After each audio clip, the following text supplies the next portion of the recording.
ईरानी मोची की इमाम हसन से मोहब्बत। आका व मौला हज़रत सैयदना इमाम हसन अल मुज्तबा अलैहिस्सलाम। खिलाफत के ज़माने में जब इमाम हसन अलैहिस्सलाम ने मुसलमानों के दरमियान इख्तिलाफात की सुलह करवाई तो ईरान के बादशाह और वज़ीरों ने हज़रत इमाम हसन अलैहिस्सलाम को दावत पर बुलाया। आप अलैहिस्सलाम ने इनकी दावत कबूल कर ली, लिहाजा ईरान में ऐलान कर दिया गया, नवासाए रसूल हज़रत इमाम हसन अलैहिस्सलाम तशरीफ़ ला रहे हैं। ईरान में हज़रत मौला अली मुश्किल कशा अलैहिस्सलाम के आशिक भी बहुत ज़्यादा थे। जब इन्होंने सुना कि हमारे मौला का बेटा फर्जंद इमाम हसन अलैहिस्सलाम तशरीफ़ ला रहे हैं तो वो सब दौड़े। कोई कहता मैं ये तोहफ़ा पेश करूँगा, फिर कहता मैं सबसे ज़्यादा कीमती तोहफ़ा पेश करूँगा। इन सब में एक मोची था, बहुत ही ज़्यादा गरीब था। मोची आसमान की तरफ देख कर रोने लगा। लोगों ने पूछा, अरे भाई, सब खुशी मना रहे हैं, तुम क्यों रो रहे हो? मोची कहने लगा, मैं बहुत ज़्यादा गरीब हूँ, ये सब अमीर हैं, मेरे पास कुछ नहीं जो मैं अपने मौला अली अलैहिस्सलाम के फर्जंद को पेश कर सकूँ। मोची सारा दिन रोता रहा। इधर सब लोग जश्न आमद हसन अलैहिस्सलाम मना रहे हैं। जब इमाम हसन अलैहिस्सलाम तशरीफ़ ले आए तो सारे लोग वहाँ चले गए जहाँ पर आप अलैहिस्सलाम तशरीफ़ फरमा थे।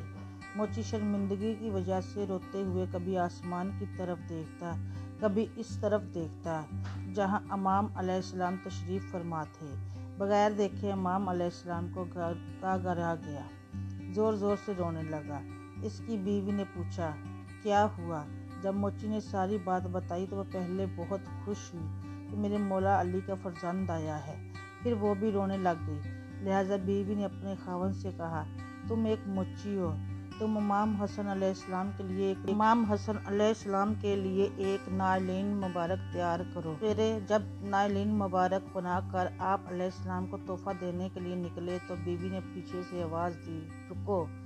मोची रुक गया। बीवी ने मोची से हज़रत इमाम हसन अलैहिस्सलाम को जो नालिन मुबारक तोहफे में देने थे मोची से लेकर पहले इनको चूमा और फिर रोने लगी और नालिन मुबारक पकड़ कर मदीना की तरफ मुँह करके कहने लगी, यासीन ज़ोहरा सलाम अल्लाह अलैहिस्सलाम, हम बहुत करीब हैं, हमारे पास इसके सिवा कुछ नहीं। यह कहकर बीवी ने मोची से कहा, इन नालिन मुबारक को ऐसे आम पकड़ के न ले जाना। मोची की बीवी ने अपना दुपट्टा उतारा और नालिन मुबारक इसमें लपेट कर कहने लगी, मोची से इन नालिन मुबारक को अपने सीने से लगाकर ले जाओ। मोची ने नालिन मुबारक उठाकर सीने से लगाते हुए मजमा में पहुंच गया। सब लोग इमाम हसन अलैहिस्सलाम को देख रहे थे। ईरान के बादशाह ने 5000 सिक्के आप अलैहिस्सलाम को तोहफे में दिए।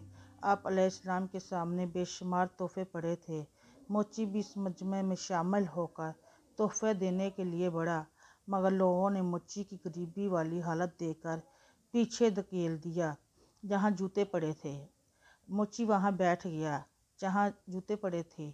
आगे मजमा में अमीर तरीन लोग थे। मोची नालिन मुबारक को चूमने लगा, कभी रोकर आसमान की तरफ देखता तो कभी इमाम अलैहिस्सलाम के चेहरे अनवार को देखता। इधर गमज़दों के हाल जानने वालों को खबर हो गई। इमाम हसन अलैहिस्सलाम ने अचानक मजमा में देखने लग गए। आपने उठकर फरमाया, ए फलां शख्स, इधर आओ।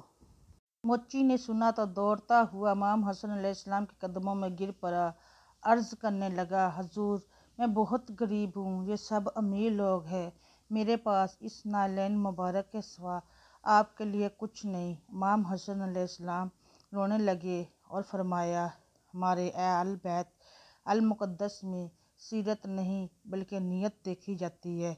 मोची ने देखा कि आप अलैहिस्सलाम की नालिन मुबारक से इसकी बनाई हुई नालिन मुबारक बहुत छोटी है। मोची रोकर अर्ज़ करने लगा, ए नवासाए रसूल, मेरी बनाई हुई नालिन मुबारक बहुत छोटी है और आपने जो पहन रखी है वो बहुत बड़ी है।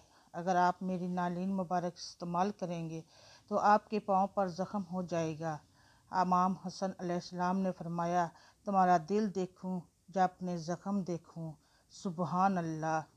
आप अलैहिस्सलाम की लजपाल पर मैं सदके जाऊं। जब मोची नालिन मुबारक देकर जाने लगा تو امام حسن علیہ السلام نے آواز دے کر فرمایا، رک جاؤ، یہ 5000 سکے لے جاؤ۔ موچی کہنے لگا، حضور میری ساری زندگی کے لیے 2 سکے ہی کافی ہیں، یہ تو 5000 ہے۔ لہٰذا امام کے دوبارہ کہنے پر موچی نے 5000 سکے اٹھائے اور خوشی سے چلنے لگا۔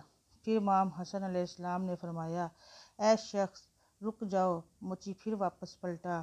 امام حسن علیہ السلام نے فرمایا، وہ سکے مجھے بادشاہ نے تحفے میں دیے تھے اور میں نے تجھے دے دیے، میں نے ابھی تک تمہیں کچھ نہیں دیا۔ امام حسن علیہ السلام نے فرمایا، جاؤ تمہیں جنت کی بشارت دیتا ہوں۔ موچی خوشی سے اور زیادہ جھومنے لگا، سارا مجمع حیران ہو گیا۔ موچی جب واپس جانے لگا تو امام حسن علیہ السلام نے تیسری بار پھر فرمایا، اے بزرگ رک جاؤ۔ موچی واپس پلٹا تو امام حسن علیہ السلام نے فرمایا، ہمارے اہل بیت کی چاہنے والی بیوی کو بھی بتا دینا، وہ بھی جنتی ہے۔ اب تو موچی کی خوشی کی انتہا نہ رہی۔ پھر جب گھر کے لیے واپس چلنے لگا، چوتھی بار پھر امام حسن نے فرمایا، ادھر آؤ، اور سارے مجمع کے سامنے امام حسن علیہ السلام نے اپنے عاشق موچی کو سینے سے لگایا۔ ادھر سارے مجمع والے جو پہلے اس موچی کو پیچھے دھکیل رہے تھے، موچی اس قسمت پر عش عش کرنے لگا، صلی اللہ علیہ وآلہ وسلم، سبحان اللہ، سبحان اللہ۔